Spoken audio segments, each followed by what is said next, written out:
La eligió el entonces todopoderoso ministro Ábalos, mano derecha de Pedro Sánchez, entre un catálogo de trabajadoras del sexo que le proporcionó su asesor, Koldo García.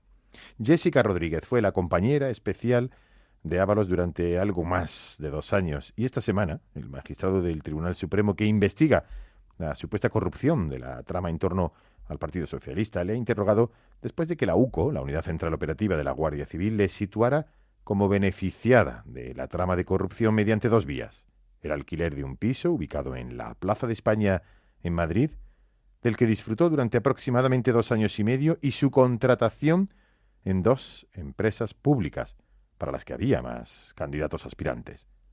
Solo este hecho, una amiga íntima de un ministro que cobraba dinero público, ya sería en condiciones normales un escándalo de tales proporciones que afectaría a todo un gobierno o a la presidencia de un gobierno en cualquier país democrático. Pero seguimos instalados en la superposición de escándalos, en la acumulación de informaciones que hacen que unas pasen desapercibidas sobre otras. Pero este capítulo de Jessica Rodríguez, la amiga íntima del que fuera mano derecha del presidente del gobierno, no puede dejar sin contarse.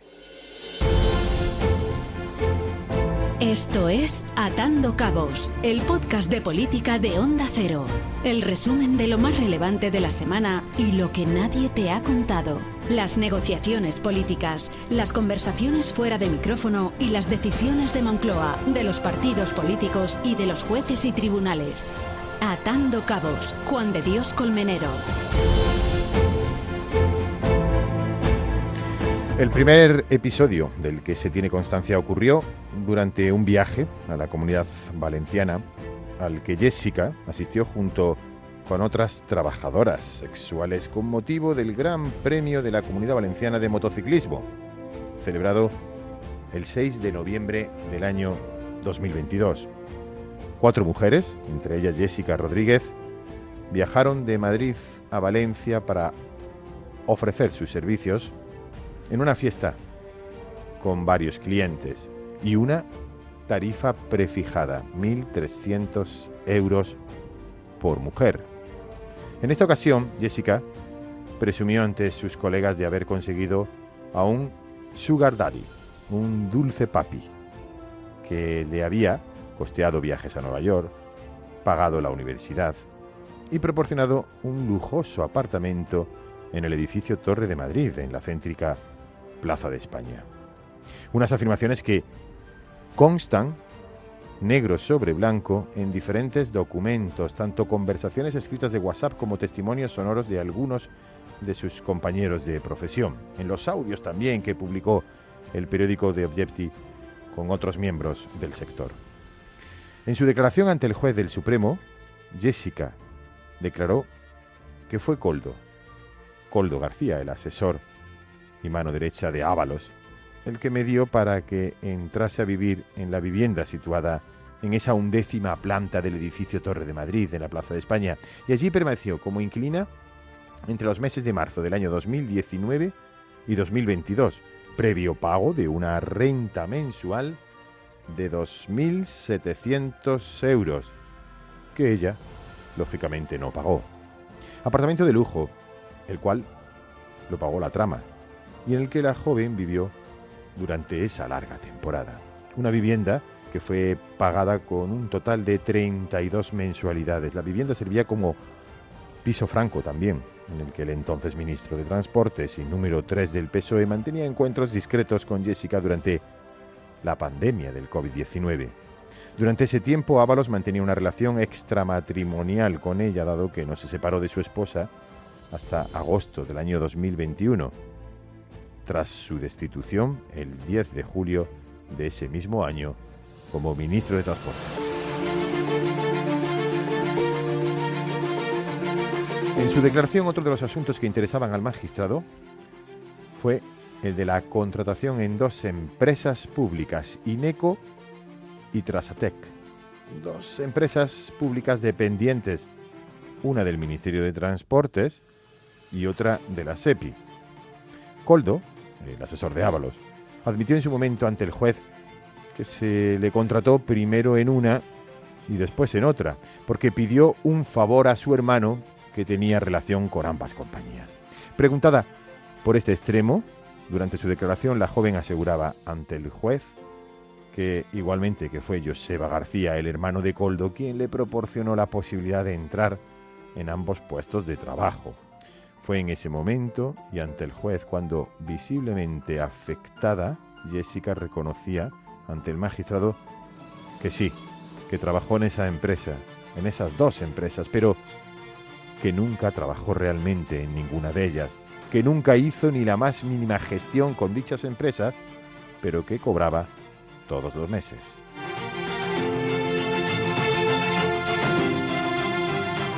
Y otro asunto durante su declaración también significativo, el relativo a los desplazamientos del ministro. Jessica negó ante el juez que solicitaba a Ábalos una tarifa de 1.500 euros por cada día que lo acompañaba en sus viajes oficiales y actos de partido, que es la cantidad que se refleja, eso sí, en los correos electrónicos en poder de la UCO, de la Unidad Central Operativa de la Guardia Civil, y en la que la joven, en un periodo de 7 meses, pidió la cantidad y reclamaba una cantidad que ascendía a 39.300 euros por un total de 33 viajes oficiales, entre los que se incluían también actos de partido y viajes oficiales del Ministerio de Transportes, y en los que Jessica se integraba totalmente en la delegación oficial del Ministerio y del Ministro. Entre ellos se incluyeron desplazamientos nacionales e internacionales como Marruecos, Bruselas, Luxemburgo, Estrasburgo, Rusia o Arabia Saudí.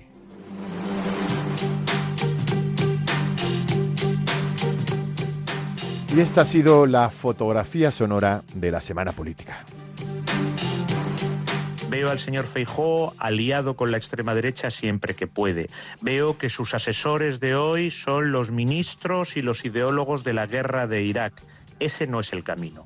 El camino es la unidad europea, los valores democráticos y la búsqueda de la paz justa y duradera. El autor del no es no imposibilita que en España, primero, se acepten los resultados y gane la lista más votada, y segundo, puede haber algún tipo de acuerdo para facilitar la gobernabilidad en nuestro país. También lo hizo conmigo en el año 23. Yo gané las elecciones y, sin embargo, pactó con toda la izquierda radical y con todos los independentistas para que no pudiese gobernar el que ganaba. Por tanto, con el señor Sánchez, la política institucional es incompatible con su carácter y con su biografía. ¿Cuántos ciudadanos que hoy nos pueden estar viendo a través de sus televisiones, de sus televisores, tienen hoy una hipoteca de 70, de 80, de 90, de 120.000 euros?